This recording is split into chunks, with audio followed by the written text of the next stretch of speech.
And now for one final design overview. We start with the border map. This is the area we're working on. We measure the area, and we find that we're working on about 3 acres here. We've established the orientation and the scale. The first thing we want to look at is the contours, because this sets the foundation for everything else. This is the shape of the landscape. All the water, access, structures, and design decisions respond to this.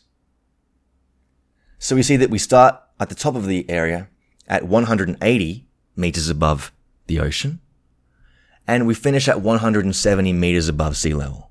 And so there's a fall of 10 meters over our landscape. The large distance between these lines here denotes a flatter area of the landscape. And the closer they are together, this denotes steepness.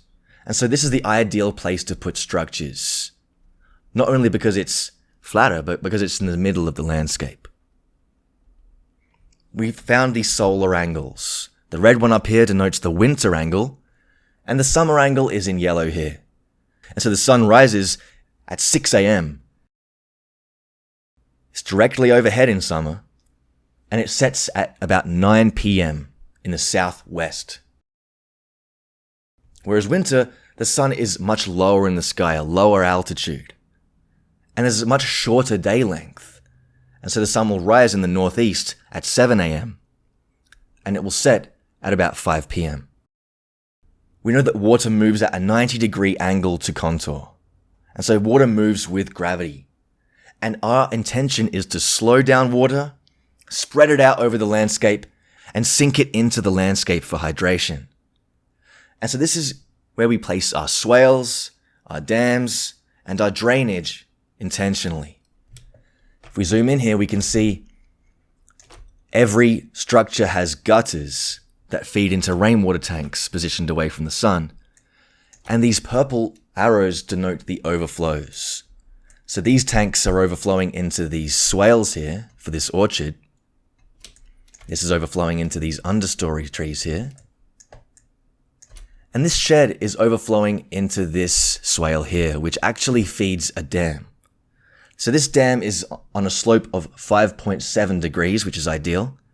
And it's a contour dam, positioned at the high point of the landscape. We know that this area here has pure paddocks and a very steep hill. And so water will rush into this during winter events. But also the overflow from this tank will feed this dam. And any overflows from this dam, as you can see the spillway here, will hit this access road here. This access road is also on contour, aligning with these swales here. And this blue line here represents a V drain. And so water will hit this and it will naturally go into this V drain. So this channels the water down into these swales here. And this drain is important because this road otherwise can become eroded.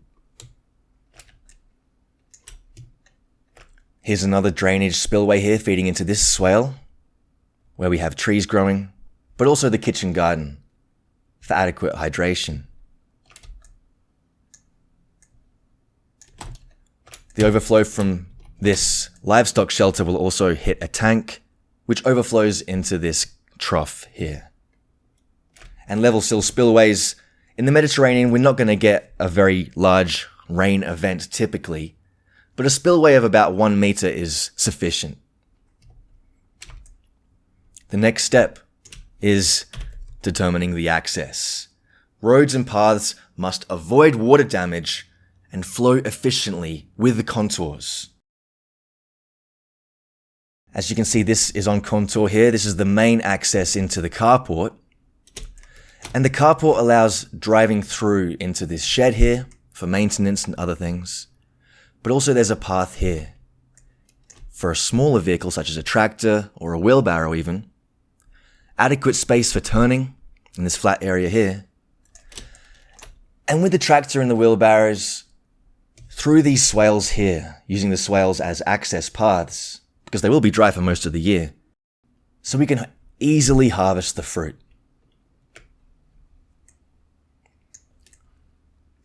Tractors can also maneuver across these swales here. And right next to the highway and the road, we want an adequate area for landscaping supplies, because we're going to need a lot of landscaping supplies during this project. It will take approximately 3 to 7 years to establish this system. And so we want space for turning, for 3-point turns, for large trucks, to deposit a large amount of mulch and other materials, compost. And there's a large gate here and a gate here. So landscaping supplies can be dropped off here, but then moved throughout the property through this access path here, feeding the livestock rounds of straw, for example, and feeding into this food forest here to deposit compost. We also want to denote areas of foot traffic, these dotted lines here. And so foot traffic along these contour micro swales in this main crop garden, foot traffic around the home. The lawn is for recreation, but in the middle we have this clothesline and this woodshed here in maximum sunlight. And we're going to want to visit the chicken shed frequently. As you can see, there's a gate into this separate partition for the compost. It would make sense to put a gate here so that you don't have to enter this pen, but you can just grab the eggs from the lawn. And the chickens, of course, have access through this gate into this large fenced-off section here as the custodians of this food forest. So they'll keep the insects at bay, they'll deposit manure, they'll eat the fallen fruit, get rid of fruit fly and other pest cycles. And now we want to look at the zone map. So with water and access established, we must now organize human use and intensity. Zones help us place elements exactly where they belong based on how many times we visit them during the day, during a week, during the year. Zone 0 is, of course, every single day. Zone 1 as well.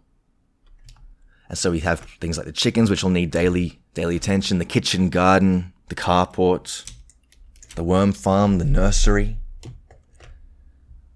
The main crop garden, the orchard, the shed, these are more of a Zone 2 activity. Zone 3, we have the livestock shelter, the food forest systems.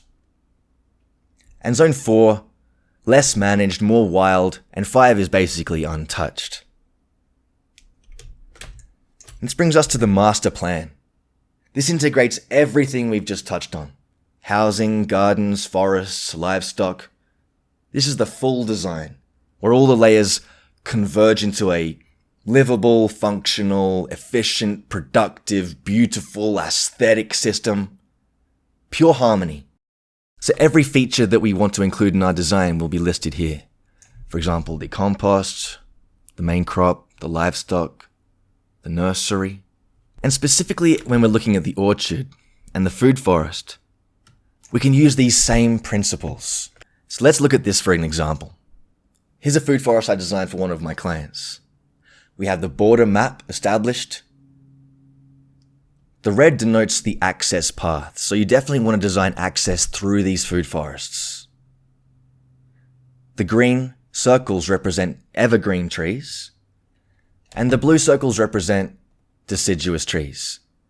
Deciduous trees are useful because they allow sunlight through in the wintertime, but they create shade in the summertime, which is perfect to put on the west of a subtropical species. For example, this jujube here, create a nice shaded canopy for sun protection for this mango. You can hack these back easily if you need to create more sunlight, but in wintertime it will allow sunlight through. Here we have a smaller shrub, the Eugenia minutifolia, a rare South American species. And this is under the shaded canopy of a jujube and a peach. It prefers the shade. But a peach, of course, wants full sun.